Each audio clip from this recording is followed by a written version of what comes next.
Imagine a quiet mountain temple where a young monk sits in deep meditation. Suddenly, without a word, his master emerges and begins rubbing a tile against stone beside him, not to disturb but to shatter his illusions about practice. This was the moment Mazu Daoyi was challenged to look beyond gradual methods and see directly into his own Buddha nature. His life revolutionized Chan Buddhism with a teaching that shook the very foundations of spiritual practice. Let's begin.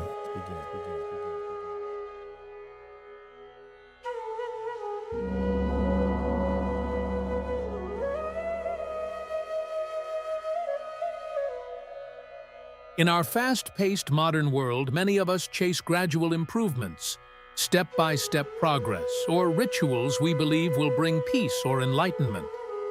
But what if the key to awakening is not found in distant goals or meticulous practice, but in recognizing the truth within this very moment?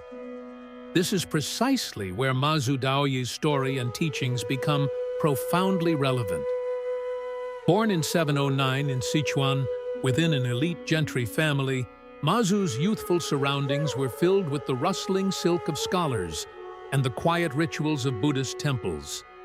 The scent of sandalwood mixed with damp mountain air as he chose monastic life as a teenager, entering the modest stone halls of his native region.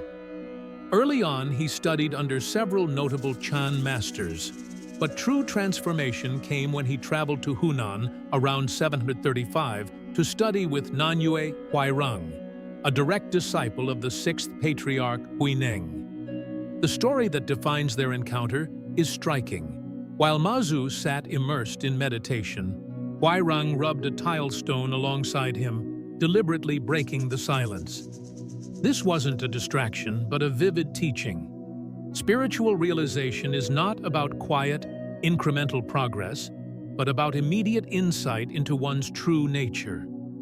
This act echoes the ancient Chan emphasis on direct experience over intellectual understanding. Mazu spent 10 years under Huairang's guidance until receiving Dharma transmission, marking his deep realization and authorization to teach. Yet, his life as a monk was restless.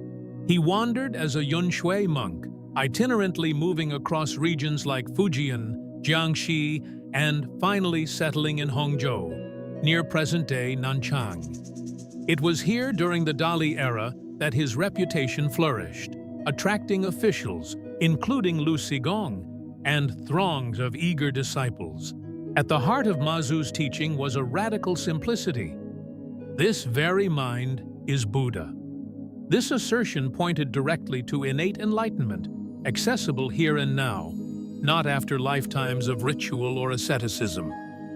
He emphasized, ordinary mind is the way, urging students to see that enlightenment was not an otherworldly ideal, but the natural, unadorned mind itself. His approach rejected formal chanting, complex meditation postures, or doctrinal study as ends in themselves, focusing instead on spontaneous realization. This teaching drew heavily on the lineage conveyed from Bodhidharma, who transmitted wisdom crystallized in the Lankavatara Sutra, highlighting the emptiness and direct nature of the mind. Mazu's style was unorthodox, full of strange words, sudden shouts, and unconventional behavior meant to jolt students out of conceptual thinking. This not only captivated followers, but shaped a dynamic Hongzhou school that became central to Chan Buddhism's golden age. From his teachings, three core ideas stand out with striking modern relevance. First, the insight, "This very mind is Buddha," invites us to recognize the profound potential residing within our everyday consciousness.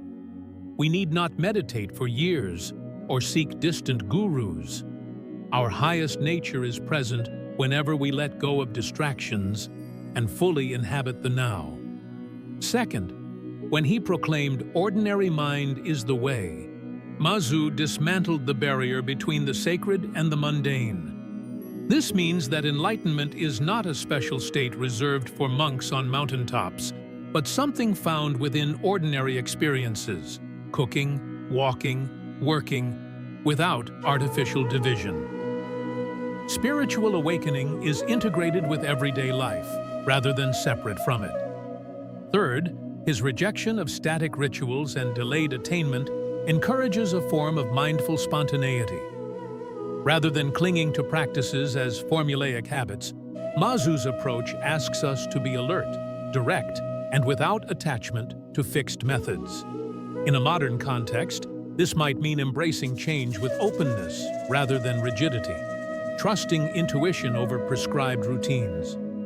Through these teachings, Mazu Daoyi shaped Chan Buddhism into a vibrant tradition centered on direct insight, ordinary experience, and freedom from conceptual fixation. A vast temple courtyard at dawn, bathed in golden sunlight, with monks gathered silently under towering ancient pine trees.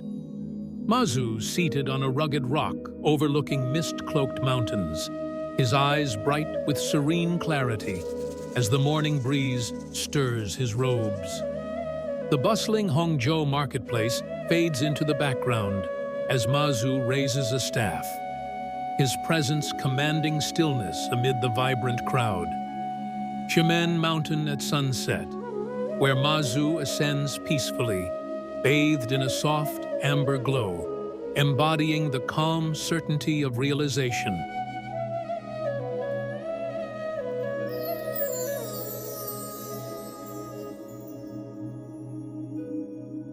If you find yourself overwhelmed by endless to-do lists, feeling like each step forward needs to be perfect or complete before you can find peace, Mazu Daoyi's teaching offers a clear remedy. Instead of chasing achievement, try a simple practice today.